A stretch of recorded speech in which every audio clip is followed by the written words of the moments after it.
It was just after midnight when the skies over Ukraine exploded with fire. Hundreds of glowing objects appeared above the horizon, drones, missiles, and destruction descending from the dark sky. What followed was a nightmare unlike anything the country had seen before. Ukraine called it one night of hell. In a single night, Russia launched more than 300 drones and 37 missiles across Ukraine, striking major cities, energy plants, and civilian neighborhoods.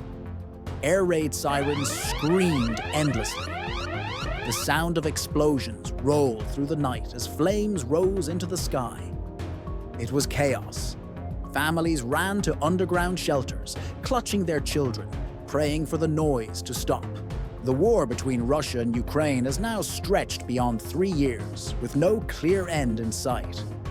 But this attack, this one night, stood apart.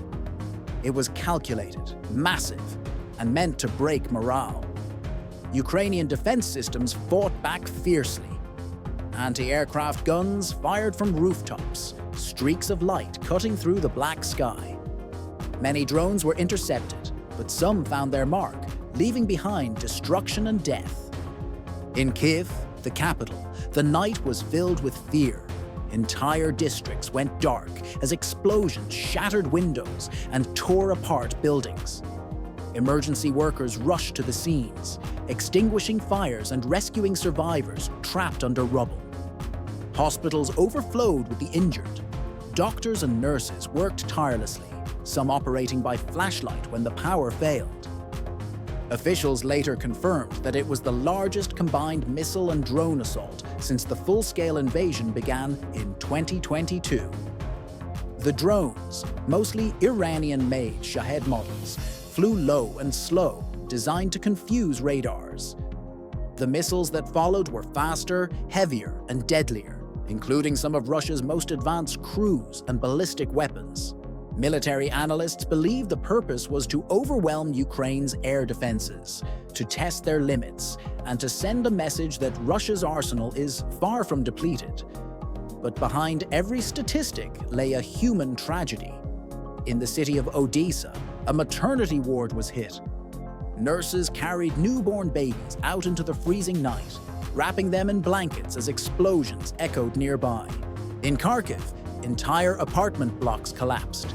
In Lviv, near the Polish border, energy stations were destroyed, plunging neighborhoods into darkness. People cried in the streets, searching for relatives, calling names that would never be answered again. President Volodymyr Zelensky addressed the nation only hours later. His face was pale, his voice steady but filled with pain. He called it one of the darkest nights in Ukraine's modern history. "Every missile, every drone will make us stronger," he said.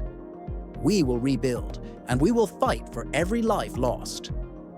He urged the world once again to provide stronger air defense systems, including the US, made Patriot and German Iris-T batteries to help Ukraine defend its skies. The world reacted quickly but cautiously. Western leaders condemned the attack, describing it as a deliberate escalation and a war crime. The United Nations Security Council held an emergency meeting where Ukraine's ambassador accused Russia of turning the sky into a weapon of terror. Yet beyond words, little changed. Sanctions were discussed, aid was promised, but on the ground, the bombs kept falling. Experts say this massive assault is part of Russia's winter strategy to cripple Ukraine's power grid before the cold months. By targeting electricity and heating infrastructure, Moscow hopes to weaken Ukraine's resolve.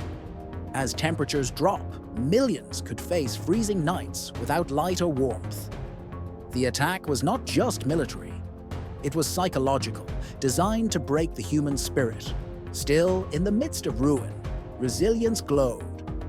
In Kyiv, volunteers handed out blankets, food, and tea. In bombed neighborhoods, neighbors helped one another clear debris. Across the country, people raised their flags again, declaring that they would not surrender. Children painted pictures of peace. Soldiers shared their rations with civilians, and doctors returned to work despite losing their own homes. This spirit, this defiance, has become Ukraine's greatest weapon. Even as Russia intensifies its strikes, the will of the people refuses to fade. Social media filled with messages of unity and hope. The phrase, "We are unbreakable," trended across Ukrainian platforms, a digital symbol of strength amid devastation. As the night turned into morning, the fires still burned. Smoke rose over Kiev and Kharkiv, casting a gray shadow across the land. The cost was enormous. Dozens killed, hundreds injured, thousands displaced. But as rescuers continued their search through rubble and ash, one thing became clear. Ukraine had survived another night. This was not just an attack on a country. It was an attack on humanity itself. The images of burning hospitals, destroyed homes, and terrified children will haunt the world for years to come. The war has already displaced millions and taken countless lives, but still, the fighting continues. Every day, Ukraine stands on the front line of a global struggle between aggression and freedom, between destruction and survival. For the international community, the question remains: how long can this continue? How many more nights like this before the world decides enough is enough? Some leaders call for diplomacy, others demand more weapons. Yet for ordinary Ukrainians, politics offers little comfort. Their only reality is survival. One night, one attack, one breath at a time.